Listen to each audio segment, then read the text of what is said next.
Hello everyone, I am Supriya Kanpur, your own yoga therapist. I am here to talk about thyroid, which is getting so common these days all around the world. It is found in both males and females, but women are more prone to get this problem, and the other illnesses and diseases associated with it is PCOS and PCOD and whatnot, hair fall, constipation, body temperature getting irregulated. So a lot of problems are associated with it, and I will talk about it as well. But before that, I will be talking about the anatomy and physiology of this entire thing, which is called thyroid. Why I am always prefer talking about anatomy, because I feel like when you are solving some problem of your health, you need to know the root cause of it. You need to be aware what causes that problem. So I will try my best to explain you, but I will not get into too much details because I don't want to scare you off. Also, if you are feeling like whether yoga has a permanent solution for this problem or not, then I will assure you that yoga does regulate thyroid gland, and it will benefit you in number of ways that you cannot imagine, only if you are consistent in it. So being a science student, I started when I learned yoga, I started connecting the biology and the physics involved in the entire yogic asanas, and it actually makes sense. So without wasting further time, let me just start telling you the anatomy and physiology of it. I will be using an old school method to explain you, which is the whiteboard, because I feel like this gives another feel when I'm explaining something. Also, because a lot of time gets wasted in editing digitally, and honestly, I feel like that time I can utilize to make flows for you and post on YouTube. Like I have been posting on weight loss, on back pain, and I have this passion of sharing my knowledge and treating people all over the world. So this is the best thing that I can feel like. Not that digitally it is difficult, but right now I think this whiteboard is going to give me more comfort in explaining you what thyroid is. So let's just move into it. I will just move this here so that you can comfortably watch it. Okay, so before I talk about this gland, let me just tell you, this is our brain. Excuse my drawing, I'm a good artist, but right now I'm not able to draw very well. So this is the brain, a human brain, and this is the spine that's coming out of the brain, right? And here, somewhere here, is a gland called, it's not working, it is called pituitary gland.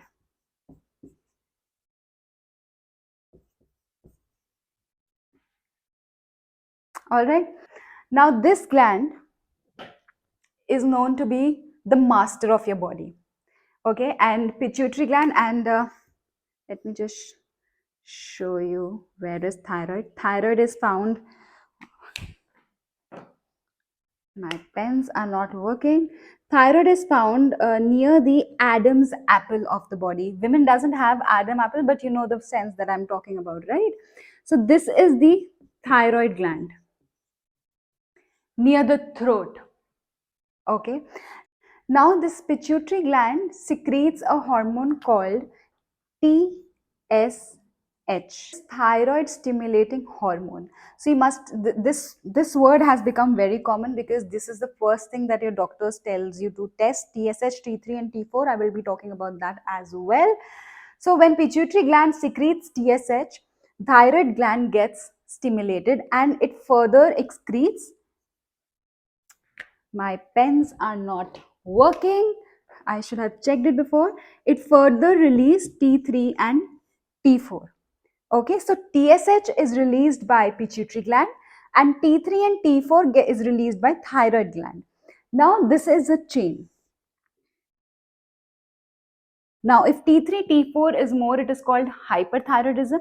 If it is less, then it is called hypothyroidism. So these are the common words that you might have heard doctors telling you, that you have hyperthyroidism, you have hypothyroidism. I won't get too much into details because the solution of all these things, even if you have hyperthyroidism, even if you have hypothyroidism, your T3, T4 levels are not proper, your TSH level is not proper, or you have PCOS, PCOD, or you have hair fall problem, your digestion is not proper. So this is the common thing that doctors tell you to get tested: T3, T4 and TSH. I will summarize for you the entire concept.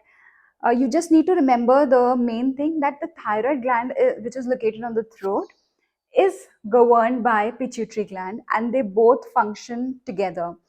Pituitary gland releases hormones called TSH, which further stimulates thyroid gland, and thyroid then secretes T3 and T4 hormones and pump it into the bloodstream for other functions. If this chain is disturbed, you face problems, which is hyperthyroidism, hypothyroidism, and other small and big problems. The number one thing that you need to start your thyroid healing journey is chant Om mantra. Om has a very strong vibration. So if you start chanting Om mantra, you will feel like your body is getting those vibrations, and there is a natural healing. Never underestimate the power of Om mantra. So let me just straight away dive into the asanas that you need to practice. Also, I have a request: do not expect results when you start your practice. Yes, it will give you results, but getting panic that, oh my god, my thyroid is not yet proper, my tests are still not good.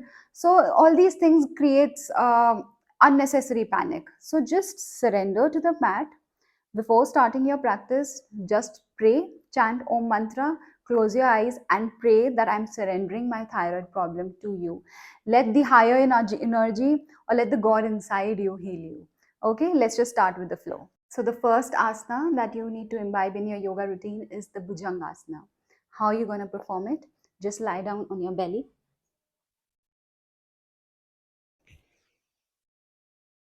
Now, if you look at my position, this is not correct because my shoulders are drooped. So what you want to do is that you want to roll your shoulders at back and look up.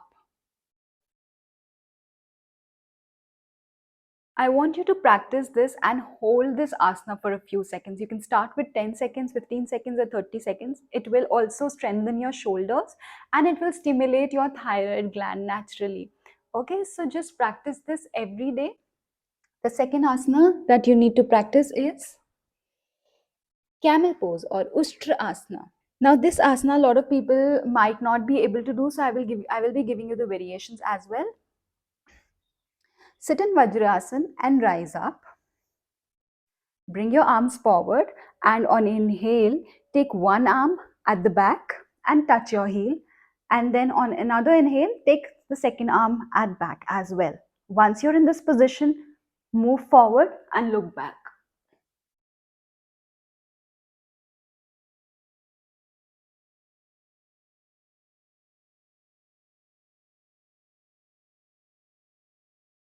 This asana would be difficult for some people who have some cervical problems, or who have general back problems as well. So just try. If you're able to do it, well and good. If you're not able to do it, then I'm going to tell you the variations. So instead of taking your arms back, bring your arms to the waist and then roll your shoulders back and look back.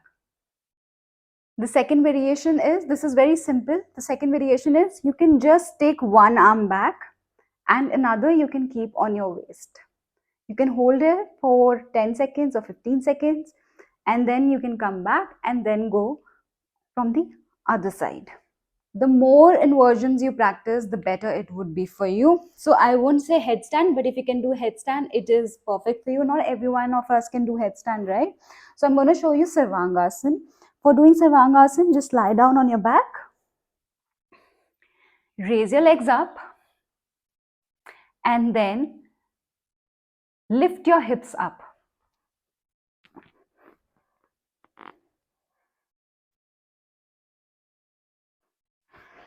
I'm going to come back to talk. I'm unable to talk when in this asana because there is this chin to chest lock.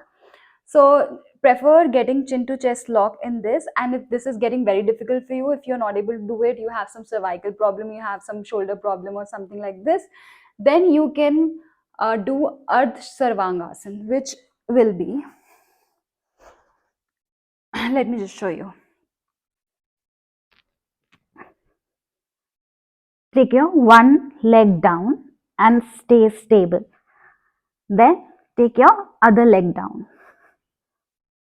Okay. From here, you can go to Halasan.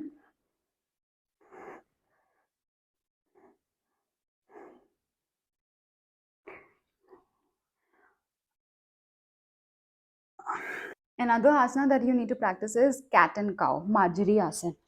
Just get onto your fours and on inhale, roll your shoulders back, lower your belly down and look up.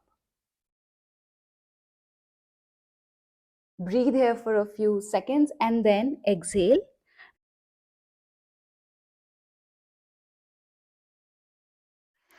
This, when you practice every day, these 3 4 asanas, it will highly improve your problem of thyroid.